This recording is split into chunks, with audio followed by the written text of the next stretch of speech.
Hi guys. जैसा कि last episode में हमने देखा कि टैंग शैंग और बाकी उसके दोस्त एक मुसीबत में फंसे हुए थे।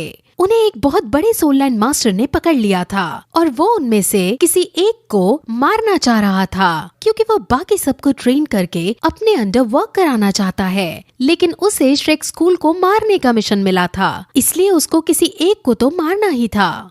इसलिए अब वो देखने लगता है कि यहाँ किसको मारना सही रहेगा। वो देख ही रहा होता है कि टैंग शैंग आगे आकर कह देता है कि तुम मुझे मार दो, लेकिन मिस्टर ताई टैंग शैंग को पीछे हटने को कहता है और उसे बोलता है कि हम सब एक ही टीम हैं और अगर तुमने किसी एक को भी मारा तो हम सब तुमसे लड़ाई करेंगे। अब सोललैंड मास्टर उसकी बात पर हंसता है और फिर तुरंत टैंग शैंग पर हमला करने के लिए अपनी एनर्जी उस पर छोड़ देता है। लेकिन तभी वहाँ उसको बचाने के लिए अर्लोंग आ जाती है। अर्लोंग बहुत गुस्से वाली औरत है और वो गुस्से से उसको पीछे हटने को बोलती है और ये कहती है कि अगर तुमने टैंग शैंग को नुकसान पहुंचाया तो तुम अभी मारे जाओगे। सोललैंड मास्टर को अर्लोंग का भी डर नहीं था क्योंकि वो सबसे ज्यादा स्ट्रॉन्ग था। और अब वहाँ दीन भी आ जाता है, जिसके बाद उनमें फिर से फाइट होने लगती है और सोललैंड मास्टर दीन और अर्लोंग को आसानी से हरा देता है। वहीं दूसरी तरफ हम ग्रैंड मास्टर को देखते हैं जो सीक्रेट टेम्पल के अंदर घुस गया था और उसके अंदर एक लड़की बैठी थी। ये लड़की ही मार्शल सोल को लीड करती है और ये बहुत ज्यादा खतरनाक है। लड़की जब ग्रैंड मास्टर को देखती है तो ऐसे रिएक्शन देती है जिससे हमें ये पता चलता है कि लड़की का और ग्रैंड मास्टर का पहले कोई संबंध था। लेकिन ये लड़की अब ग्रैंड मास्टर से बहुत ज्यादा नफरत करती है। ऐसा क्यों है ये हमें आगे पता चलेगा। ग्रैंड मास्टर अब इससे फॉर्मल होकर बात करता है और उससे पूछता है कि तुमने अभी दोनों मार्शल सोल को कैसे हैंडल किया। यानी इस लड़की के पास टैंग शैंग की तरह ही दो मार्शल सोल थी और उसने इन दोनों को ट्रेन किया था। ग्रैंड मास्टर उससे इसका तरीका पूछने आया है, लेकिन लड़की उसे बताने से मना कर देती है और पूछती है कि तुम क्या करोगे इसको जानकर। जिस पर ग्रैंड मास्टर अपने डिसाइपल टैंग शैंग के बारे में उसे सब बताता है।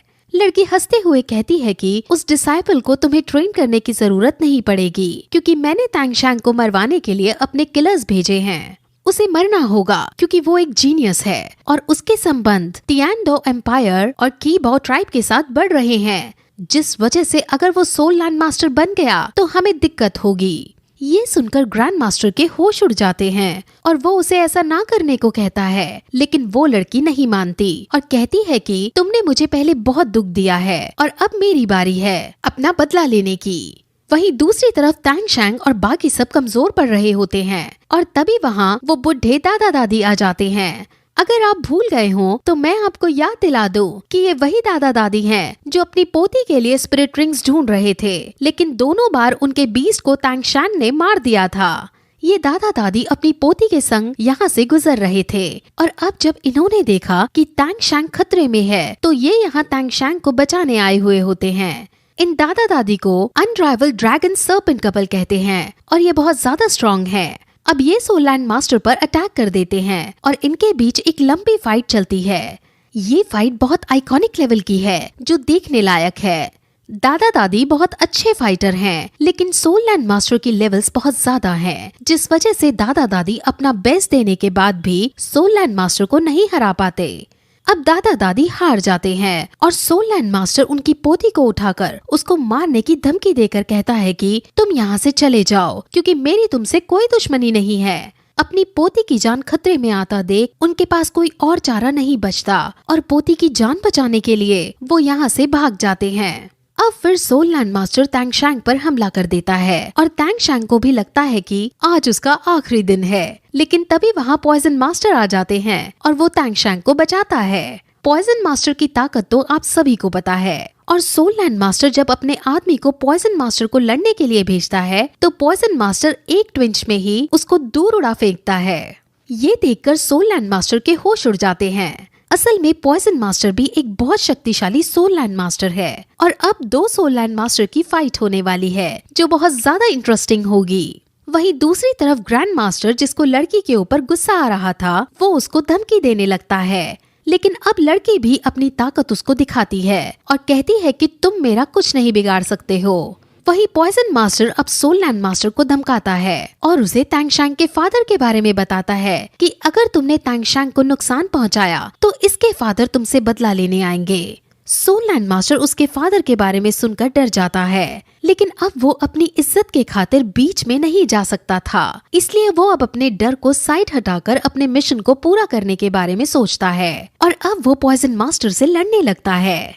उसके आदमी फिर से पॉइजन मास्टर के पास आता है और पॉइजन मास्टर उसके आदमी को अब इस बार अपने जहर का यूज करके आसानी से मौत के घाट उतार देते हैं, जिसके बाद अब वहाँ फिर सोल लैंड मास्टर का साथी घोस्ट आता है। घोस्ट उसकी मार्शल सोल थी और वो भी एक बहुत बड़ा सोल लैंड मास्टर है। अब सामने वाली टीम में 2 सोल लैंड मास्टर हैं और अकेला पॉइजन मास्टर उससे नहीं लड़ सकता था, जिस वजह से श्रेक स्कूल को टेंशन होने लगती है। लेकिन फिर भी पॉइजन मास्टर हिम्मत नहीं हारता और वो अपनी मार्शल सोल को निकालकर आगे बढ़ने लगता है और उन दोनों पर अटैक करता है। सारे बच्चे भी अब उन पर अटैक करते हैं और तैंगशैंग अपने हिडन वेपन्स का यूज करता है, लेकिन इन सब के बावजूद भी सोल लैंड मास्टर उन सभी पर भारी पड़ता है और वो जीवू और कैट गर्ल को घायल भी कर देता है। अब वो फिर से तैंगशैंग की तरफ बढ़ता है और उस पर अपने ब्लेड्स छोड़ता है, लेकिन तभी वहाँ निंग रोंग रोंग के दादा, जिनका नाम चैन जिन है, वो आ जाते हैं। चैन जिन बहुत बड़े सोल लैंड मास्टर थे और वो तैंगशैंग को बचाने लगते हैं। वो अपनी स्वॉर्ड्स का यूज करके सोल लैंड मास्टर पर अटैक करते हैं और उनकी स्ट्रेंथ सोल लैंड मास्टर के बराबर ही हो रही थी, जिस वजह से श्रेक स्कूल के बच्चों का हौसला बढ़ रहा था। वो दोनों ही अपनी अपनी स्पिरिट रिंग का यूज करके एक दूसरे पर हमला करते हैं। अब फिर वहाँ निंग रोंग रोंग के फादर भी आ जाते हैं और अब तैंगशैंग की साइड में 3 सोल लैंड मास्टर थे। अब ये देखकर सोल लैंड मास्टर वहाँ से जाने का डिसाइड करता है, क्योंकि वो समझ चुका था कि वो अब इनसे नहीं जीत पाएगा। अब तैंगशैंग के ऊपर से सारी दिक्कत जा चुकी थी और अब सभी बच्चे फाइनली रिलीफ महसूस करते हैं। वहीं दूसरी तरफ ग्रैंड मास्टर, जिसको वो लड़की डराने की कोशिश कर रही थी, वो अब लड़की के पास जाते हैं और उसका हाथ पकड़कर उसे रोकते हैं। अब तभी वहाँ उसके सैनिक आकर उसे ये बताते हैं कि वो किलर श्रेक स्कूल को तबाह नहीं कर पाए हैं।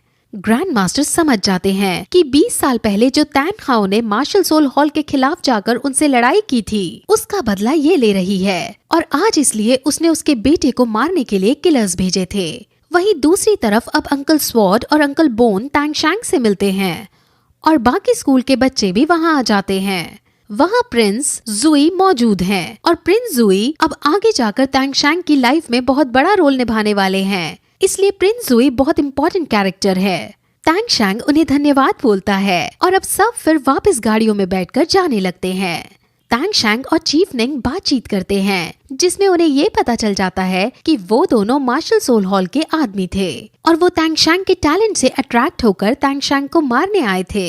वो जो 2 आदमी आए थे वो रैंक 94 और 95 पर थे।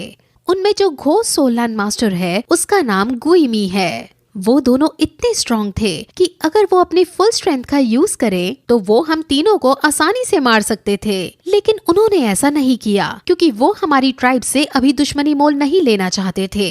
अब तैंगशैंग फिर सभी को धन्यवाद करता है क्योंकि आज उसकी जान जाने ही वाली थी और वो फिर पॉइजन मास्टर को ये वादा करता है कि अगर पॉइजन मास्टर को कभी भी कैसा भी हिडन वेपन चाहिए होगा तो तैंगशैंग उसे बना कर देगा। अब चीफ निंग उसे उस लड़की के बारे में बताता है जो मार्शल सोल हॉल को कंट्रोल करती है और वो कितनी ज्यादा पावरफुल है। वहीं टेंपल के अंदर ग्रैंड मास्टर लड़की से बात करता है और लड़की ने तैंगशैंग जैसे टीनेजर को मारने के लिए इतने पावरफुल सोल लैंड मास्टर भेजे थे और वो लड़की को एक क्रूअल इंसान बताता है, लेकिन लड़की ग्रैंड मास्टर के जितनी ही समझदार और स्मार्ट थी और वो ग्रैंड मास्टर को एक लॉजिकल जवाब देती है और फिर लास्ट में ये कहती है कि इस दुनिया में कोई भी मेरी बुराई करने के लायक है, लेकिन तुम मेरी बुराई नहीं कर सकते। इस बात को सुनकर ग्रैंड मास्टर को गुस्सा आना चाहिए था, लेकिन उन्हें गुस्सा आने के बजाय दुख होता है और ऐसा क्यों होता है ये हमें आगे पता चलेगा, क्योंकि ये एपिसोड यहीं पर खत्म हो जाता है।